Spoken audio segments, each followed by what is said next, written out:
என் பொண்ணு உன் மேலே இவ்வளோ பைத்தியமாக இருக்கல்ல, அதே மாதிரி அவன் மேலே உனக்கு எந்த நினப்பும் வரவே இல்லையா? தெரில சார்.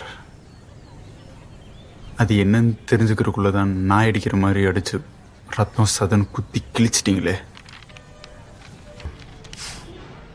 எனக்கு தெரியும் சார், நீங்கள் நீங்களாக இருக்கிற வரைக்கும், நான் நாயாக தான் இருக்கணும்னு நீங்கள் எதிர்பார்க்குற வரைக்கும் இங்கே எதுவுமே மாறாது.